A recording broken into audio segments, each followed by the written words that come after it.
The scene begins in a small, quiet suburban neighborhood where Brandon, Lisa, and Michael, three white teenagers, are gathered at Brandon's house on a typical Saturday afternoon. The air is casual, filled with the usual banter of kids their age. They've known each other for years, growing up in the same community, and they often look for ways to entertain themselves. Their relationship is close, but beneath the surface lies a shared sense of superiority, not so much from explicit malice, but from the invisible privilege of never having had to face the realities of prejudice or inequality. They're teenagers, often thinking themselves invincible, clever, and superior to those around them, especially when it comes to Dorothy, the elderly black woman who lives alone on the corner of their street. Dorothy had always been a bit of a curiosity in the neighborhood. She was polite and kind but kept to herself. The teens had never really spoken to her before, though they'd heard whispers about her past. To them, she was an easy target, someone who wouldn't fight back, someone they could prank for a few laughs. They had talked about doing something like this for weeks, joking about how funny it would be to see the old lady's reaction. Her quiet demeanor made her seem like a perfect victim for their planned mischief. As they sit on Brandon's porch, they begin to solidify their plans to visit Dorothy's house under the pretense of neighborly friendliness. But their real intention is to mock her behind her back and share the story at school later.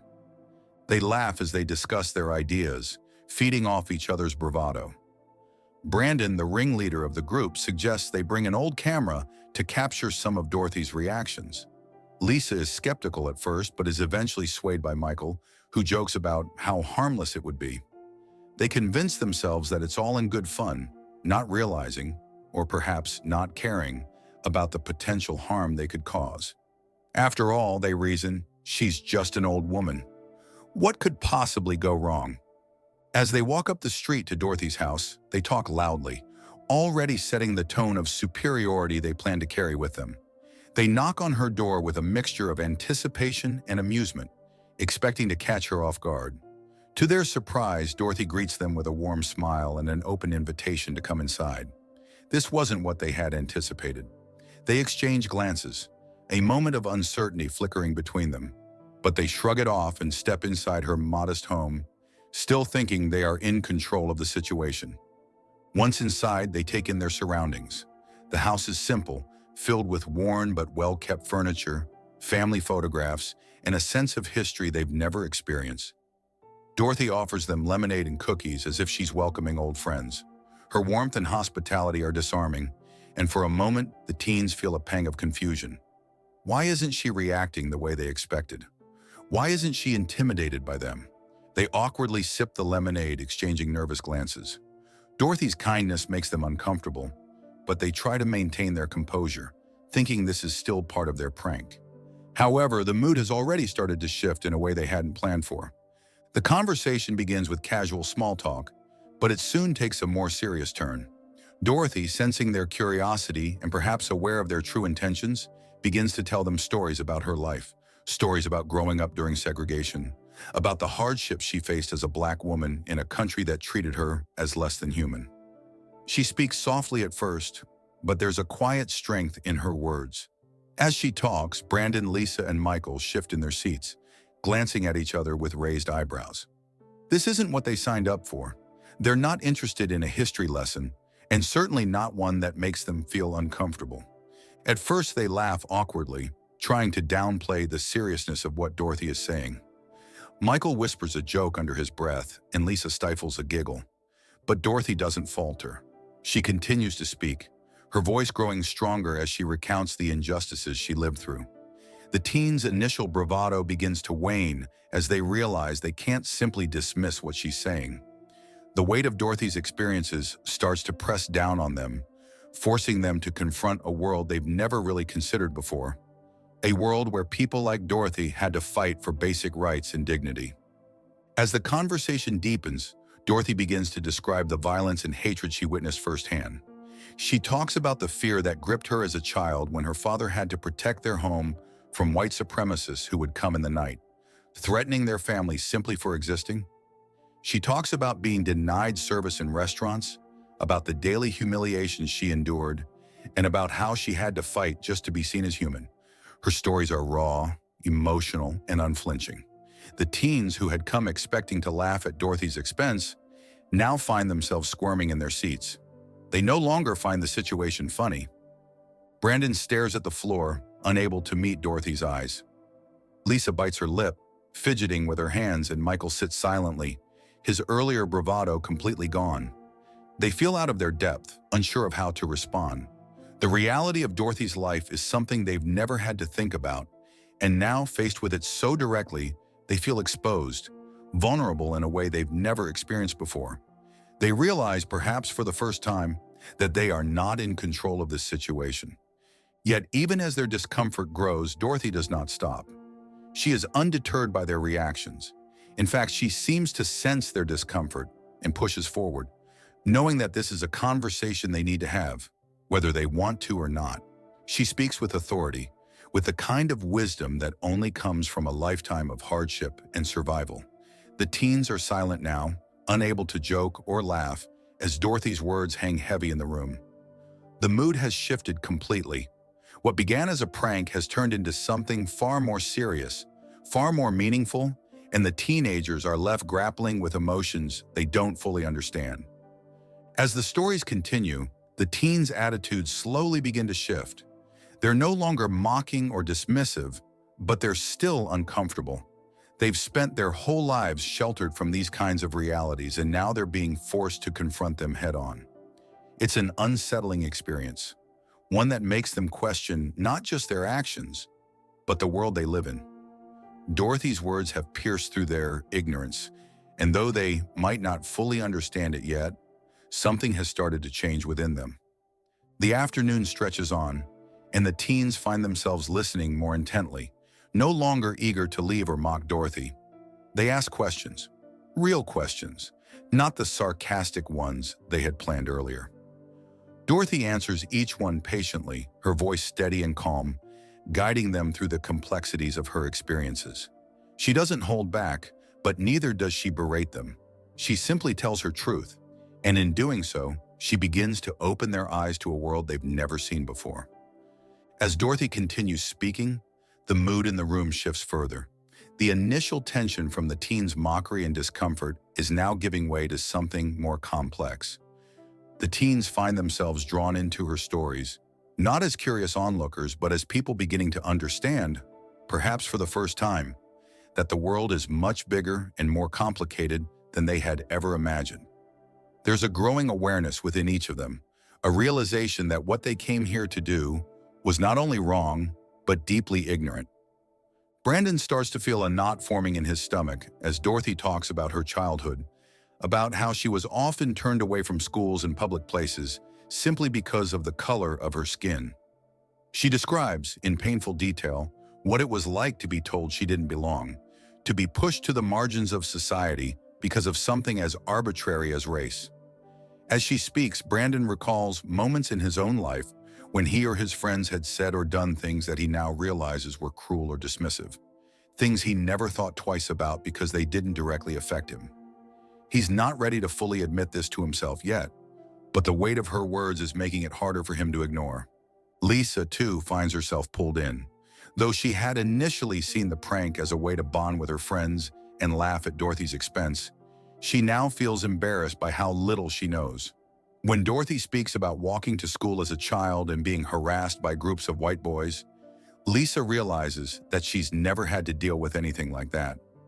She thinks back to her own school experiences, where she was surrounded by people who looked like her, people who never made her feel out of place. Listening to Dorothy, she's struck by the fact that something as basic as going to school, something she's always taken for granted, was once a dangerous and emotionally exhausting experience for Dorothy. Michael is quieter than the others, but inside he's also processing what Dorothy is saying. He had laughed along with Brandon and Lisa when they first planned to come here, thinking it would be funny. But as he listens to Dorothy describe the fear and violence that shaped her life, he begins to feel ashamed. He thinks about his own family, how his father had once casually made derogatory remarks about black people at the dinner table. Michael had laughed then too, thinking it was just a harmless joke. But now, listening to Dorothy, he feels sick. Her pain is real, and it's not something to be laughed at or dismissed. It's something that deserves respect and acknowledgement. The teens' curiosity has shifted from something shallow to something deeper and more introspective. They begin to ask questions, real, thoughtful questions. Brandon hesitantly asks, "How did you deal with it all? I mean, knowing people hated you for no reason. How did you keep going?" His voice is quiet, the bravado gone. Dorothy looks at him for a long moment before answering.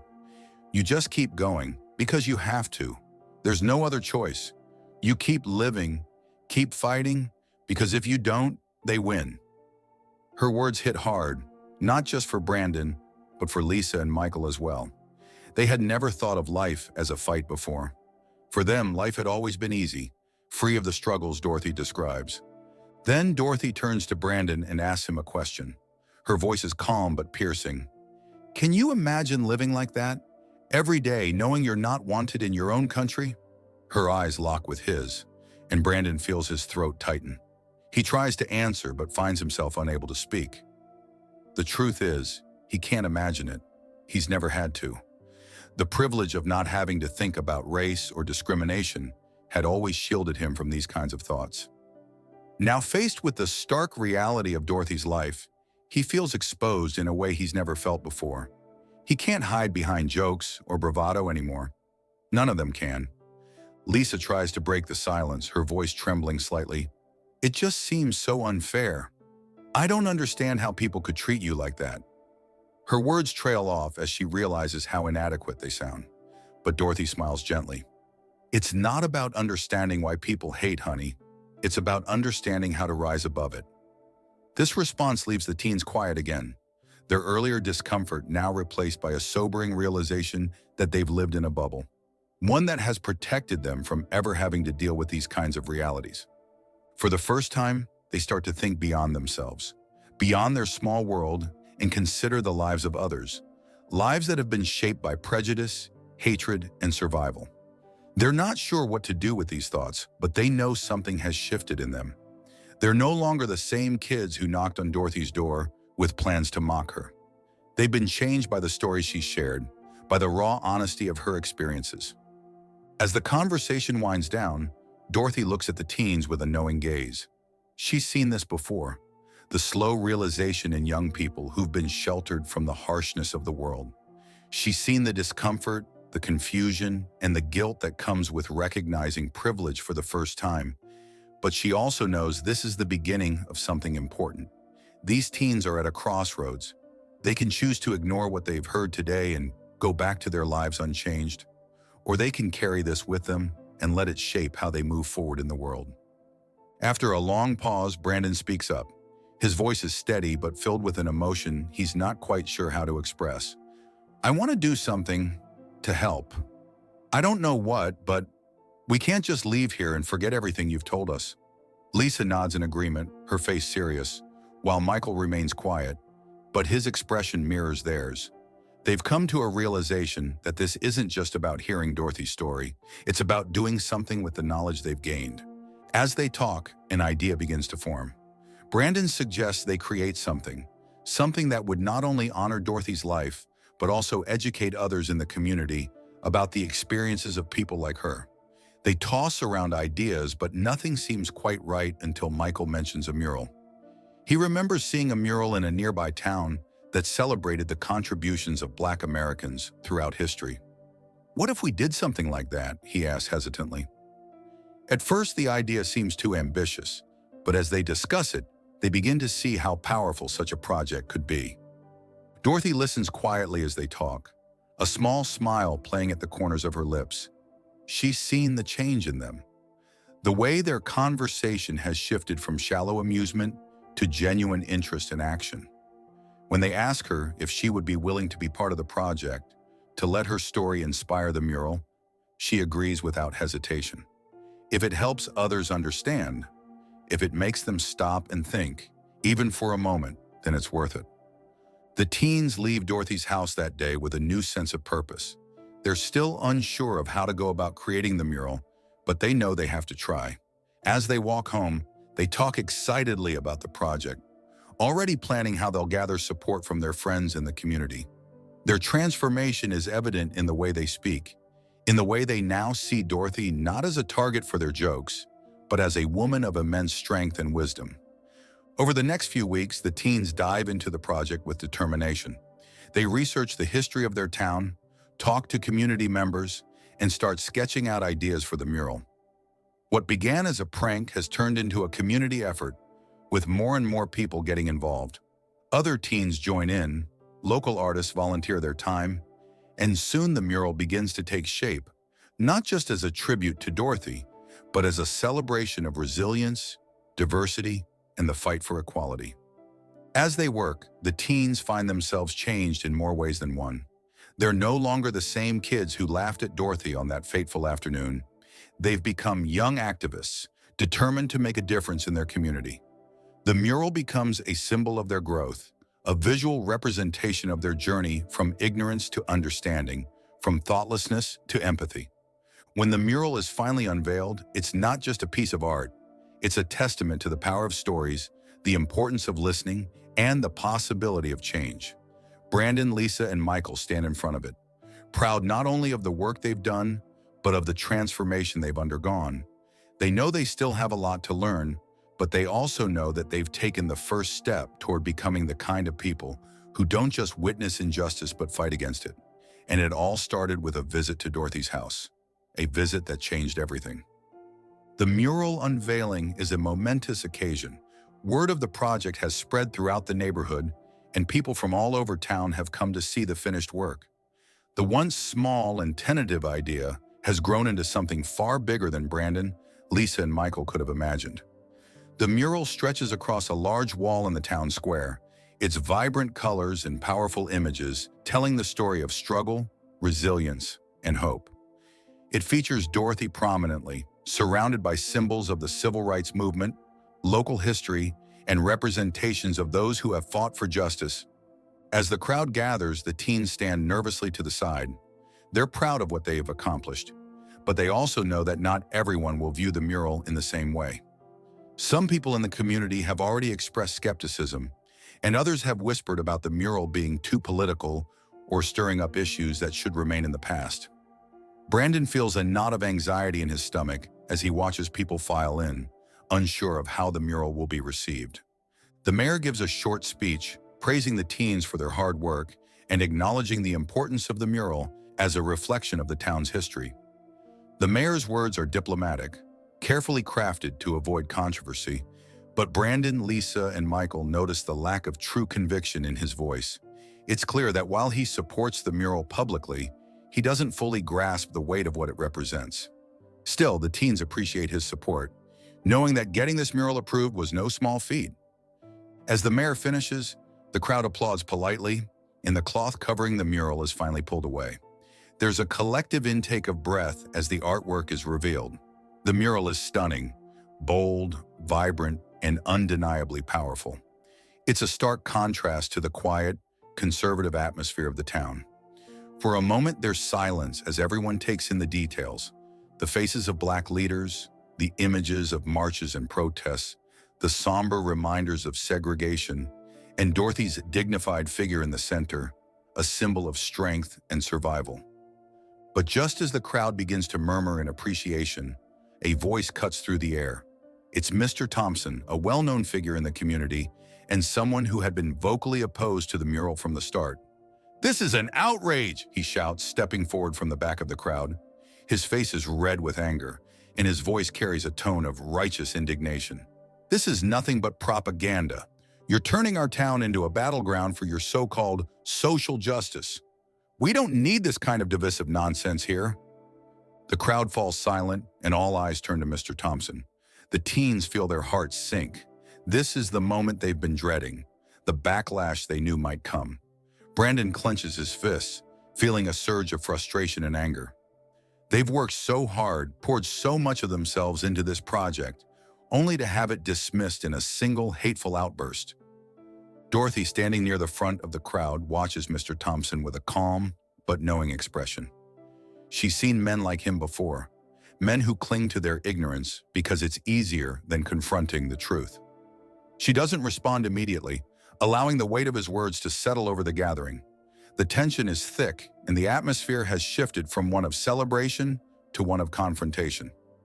Before anyone can speak, Mr. Thompson continues. This mural is offensive. It paints our history in the worst possible light. We don't need to be reminded of all this hatred and division. We've moved past that. He points at the mural angrily. Why dredge it all up again? What good does it do to make people feel guilty for things that happened years ago? At that moment, Emily, Mr. Thompson's wife and Brandon's mother, steps forward. Her face is pale, and there's a tremor in her voice as she speaks. It's not about making people feel guilty, James, she says softly, addressing her husband by name. It's about remembering. It's about understanding where we came from, so we can move forward together. The crowd is stunned into silence. No one had expected Emily to speak out, least of all her husband. Brandon stares at his mother in disbelief. He's never heard her talk about race in this way before, and he feels a strange mixture of pride and fear. He knows that her words could spark even more conflict, but there's something powerful in her voice, something that suggests she's been holding this in for a long time. Mr. Thompson looks at his wife in confusion, clearly not expecting her to take a stand against him in front of the entire town. What are you talking about, Emily? He asks, his voice a mix of frustration and disbelief. We've never been a part of any of this. You didn't grow up with these issues. Emily shakes her head, and for a moment, it seems like she's struggling to find the right words. Then with a deep breath, she begins to speak, her voice trembling, but growing stronger with each sentence. You don't know everything about my past, James. There are things I've never told you, things I thought I could forget, but I can't anymore. I grew up in a town not so different from this one, and I saw what happened to the black kids in my school. They were treated like they didn't matter. I never said anything back then, and I've regretted it every day of my life. The crowd is hushed, hanging on every word. Brandon watches his father's face as the anger slowly drains away, replaced by confusion and something that looks like fear. His mother continues, I can't pretend that everything was fine, because it wasn't.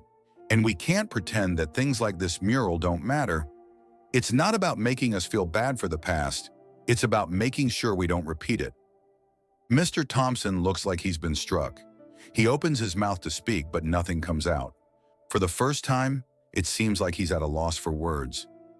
Emily's revelation has shaken him, and it's clear that the conversation they're having now is one they've never had before. The crowd watches in stunned silence, unsure of how to react to the personal conflict unfolding before them. It's Dorothy who finally breaks the silence. She steps forward, her calm, steady presence immediately commanding attention. This mural isn't here to divide us, she says, her voice quiet but powerful. It's here to remind us of where we've been and where we need to go. It's not about guilt or shame, it's about truth. And the truth is, we still have a long way to go, but we can only get there if we face the past together. Her words seem to resonate with the crowd. People begin nodding, murmuring their agreement. Dorothy has diffused the tension with the same grace she displayed when the teens first came to her home. She knows that change doesn't come easy, and that people like Mr. Thompson will always resist because it's easier to hold on to the past than to confront uncomfortable truths.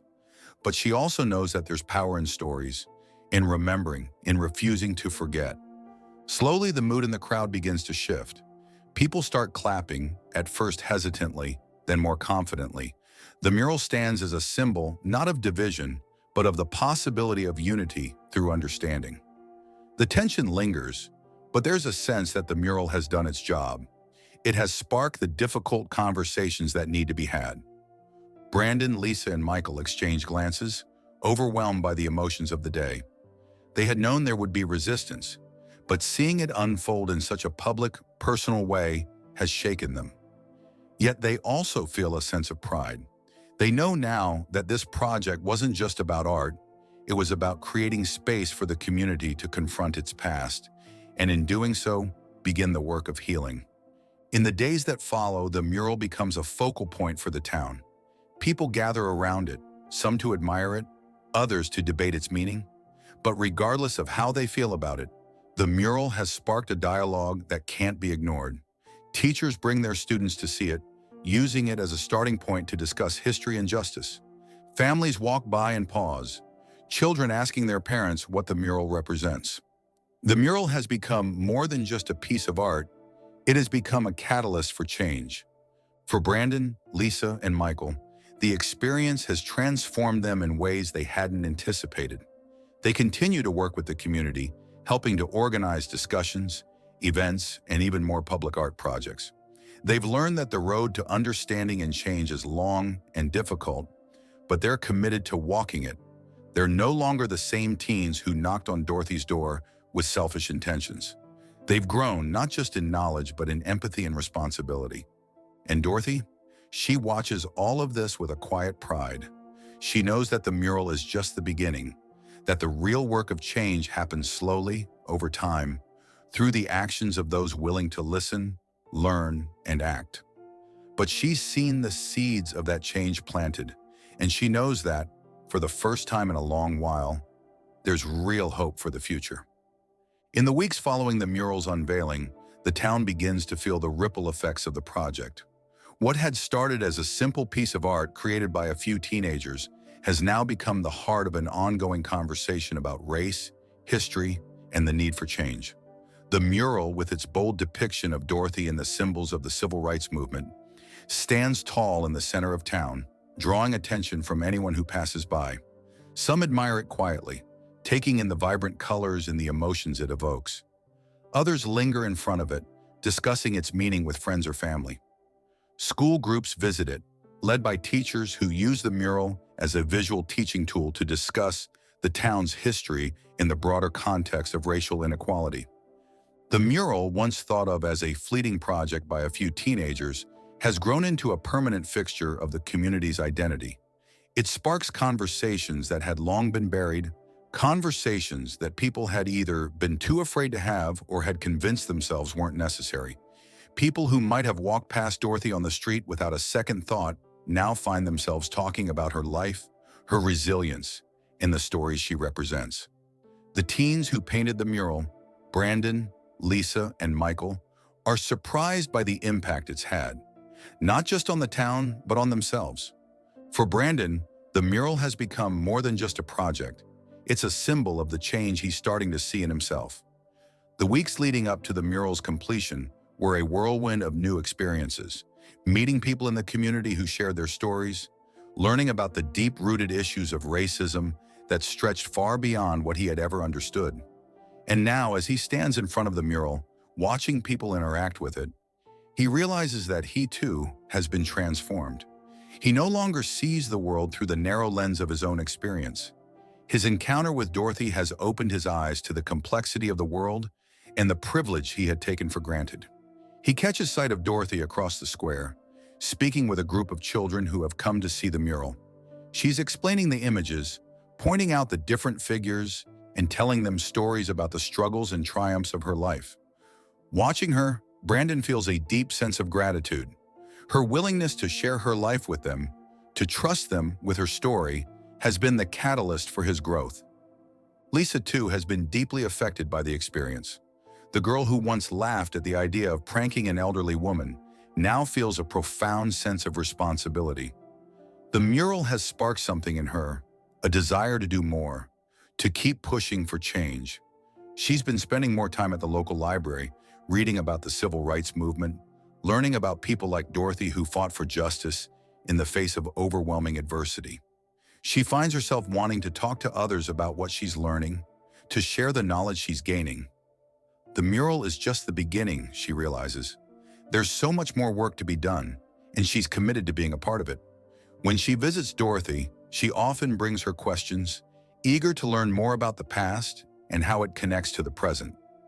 The conversations they have are sometimes difficult, forcing Lisa to confront uncomfortable truths about her own biases in the world she lives in. But they are necessary conversations that are helping her grow into someone who no longer shies away from the truth. Michael, always the quietest of the group, has undergone his own transformation. The mural has forced him to reflect on his own upbringing, on the casual racism he had often ignored or laughed off. He thinks about the things his father used to say, the jokes that were told around the dinner table. Before, he had never questioned them, But now, after hearing Dorothy's story, after seeing the impact the mural has had on the community, he finds himself re-examining everything he thought he knew. He's quieter than usual, but it's not because he's disengaged. On the contrary, Michael is processing everything deeply, thinking about how he can contribute to the conversations that are happening around him. He's begun to speak up more in class, challenging the assumptions of his peers when they make offhanded comments about race or inequality. He's realized that silence is complicity, and he no longer wants to be complicit in a system that devalues people like Dorothy. In the community, the mural has become a symbol of both hope and confrontation. Not everyone is comfortable with it. There are still people like Mr. Thompson who feel threatened by the mural and the conversations it has sparked. They see it as a challenge to the status quo, a reminder of a past they'd rather forget. But even they can't ignore the fact that the mural has brought the community together in ways no one expected. Local leaders have begun organizing town hall meetings to discuss the issues the mural raises. Conversations about the town's history of segregation, about the subtle and not so subtle forms of racism that still exist. These discussions are tense at times, filled with strong emotions as people grapple with the realization that the town they thought was free of prejudice is, in fact, still grappling with its own demons. But there are also moments of profound healing. People who had never spoken to one another are now sitting down to talk, sharing their experiences and listening to stories they had never heard before. Black residents, many of whom had kept their experiences of racism to themselves out of fear or resignation, now feel emboldened to speak up. They see the mural as a beacon, a sign that their voices matter, that their stories are finally being acknowledged. The mural has given them the courage to demand change, to push for a town where everyone is treated with dignity and respect. Dorothy, for her part, continues to play a central role in this ongoing dialogue. She is often seen near the mural, talking to groups of school children, leading discussions at community centers, and participating in the town hall meetings. Her voice, once marginalized, is now at the forefront of a conversation that is reshaping the community. She is not naive. She knows that real change is slow and often painful. But she also knows that the seeds of change have been planted, and she is determined to see them grow. The teens continue to visit Dorothy, not just to discuss the mural, but to learn from her, to seek guidance as they navigate their own journeys of understanding. They know that their work is far from over. The mural is a symbol, but it is not the solution. The real work lies in the everyday choices they make, in how they treat others, in how they confront injustice when they see it, in how they use their voices to lift up those who have been silenced. As the weeks turn into months, the town slowly begins to change. The mural remains a constant reminder of the stories that were once hidden, of the history that cannot be forgotten. It stands as a testament to the power of art, of dialogue, and of the courage it takes to face uncomfortable truths. Brandon, Lisa, and Michael are no longer the teenagers they once were. They have been transformed by the experience, shaped by the lessons they have learned from Dorothy and from the mural itself. They understand now that growth is a lifelong process, that empathy is something that must be nurtured, and that real change requires both courage and perseverance. One day, as the sun sets behind the mural, casting long shadows across the square, Dorothy stands in front of it, quietly gazing at the image of herself surrounded by symbols of struggle and hope. She's not one for grand speeches, but she feels a deep sense of satisfaction. The mural is more than just a reflection of her life. It's a reflection of the town, of its past, and of the hope for its future. As Brandon, Lisa, and Michael approach her, she smiles warmly at them, her eyes twinkling with pride. "Thank you," she says simply, her voice soft but filled with emotion. "Thank you for listening. Thank you for seeing me." The teens stand beside her, gazing up at the mural that has come to mean so much to them. In that moment, they understand that this is only the beginning. There will be more murals, more conversations, more challenges, but they are ready for them.